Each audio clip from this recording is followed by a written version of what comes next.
Class warfare, so hot right now, so hot. Hello everyone, welcome back to another review. I watched Infinity Pool, written and directed by Brandon Cronenberg, the son of David Cronenberg, who is known for body horror, and I feel like Brandon is going to be known for the evolution of body horror, maybe. It's more mind horror, I feel like, in this movie. I've not seen his other movies, Possessor, and I can't remember the other one, but I've not watched those, but I did watch Infinity Pool, which stars Alexander Skarsgard, Mia Goth, who's big right now, big in the horror genre, and Cleopatra Coleman. And basically the plot of Infinity Pool, if you've not watched anything, if you've not watched the trailers like me, I didn't watch any of that. James and M, played by Alexander Skarsgård and Cleopatra Coleman, they're a couple, they're married, and they go on this retreat. James is a writer, and he's got writer's block, hasn't written anything for 6 years, and it's kind of alluded to that no one really bought his book. And then we find out a little bit later, not too far into the movie, that M is actually very rich, and James is just along for the ride, basically. And they meet Mia Goth and her husband. She's an actor, he's some architect dude, and they're at a resort, and it's hinted at, like, you know, don't go out, the locals are crazy, they're unhinged, they're heathens, and they say stuff like that. But they go out anyways. They go to the beach, they have some fun, some things happen, and then James and M are dealt with a very horrific event, and then things just spiral from there. There's a lot of sci-fi, there's a lot of class satire, which is so big right now, and, you know, it's about rich versus poor, you know, privileged versus not privileged, all this type of stuff. The sci-fi elements really, really crazy and good. Going into the movie with the Cronenberg name, you're expecting something, and what I got was more ethereal than like body horror. It was definitely this is a straight up a satire. Like, it is not funny satire, it is horror satire, if that makes sense.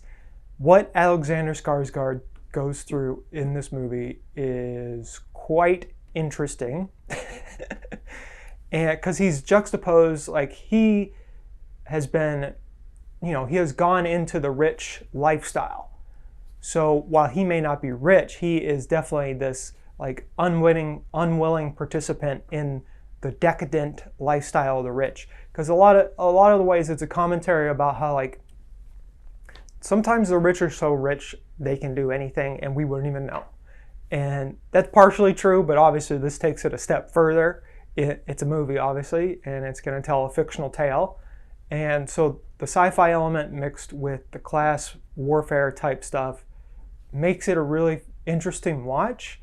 It does take its time to get to these points, and there is some body horror for sure, but I will say this movie is ran by Mia Goth and Alexander Skarsgård. I've not watched Pearl and X, but Mia Goth in this movie is unhinged in all the best of ways. Her acting is crazy, her character is crazy, just the full-on, just like, insanity. And then Alexander Skarsgård's character just goes through so much. You know, it's about him running away from things, like running away from, he's not a good writer, running away from, you know, he's sort of married into money.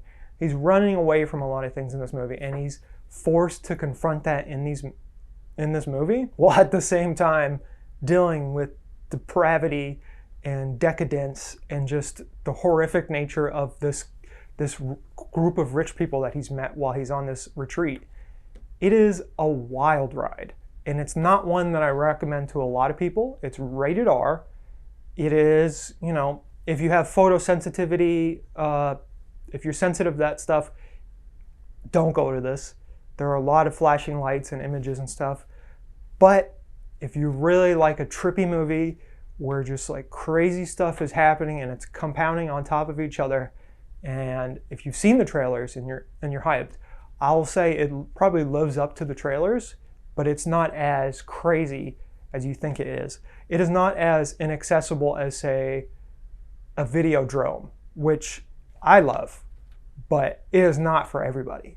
This is definitely feels more like a Cronenberg movie that's for the horror fans and the Mia Goth fans and the Skarsgard's fans. This is the most I've ever seen Stellan Skarsgard inside of Alexander Skarsgard. I know they're dad and son, but this movie, just the way he shot in it, you could just see his dad in it. And I feel like he was like, I don't know if he was trying to emulate his dad's voice a few times, but he definitely sounded like his dad a lot more in this one. Like, I didn't notice that in The Northman, but in this, I definitely did. And again, Mia Goth. Just, I'm gonna give this a 6 out of 10 whirlpools. There's no whirlpool in this movie. Infinity pool, whirlpool, whatever. Washing machine, who knows? Anyways, I thought it was really fun. Could have been better. I was expecting more, but I didn't get that. But what I got was fun. You get to see Alexander Skarsgard as acting like a dog. So at the end of the day, I think if you really like horror movies, you should probably go watch this. If you really like a mind-bending horror movie, you should definitely go watch this.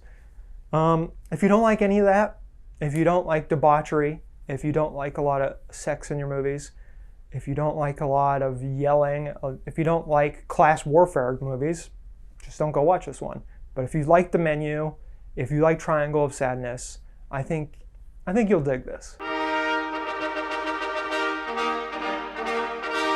Un esercito di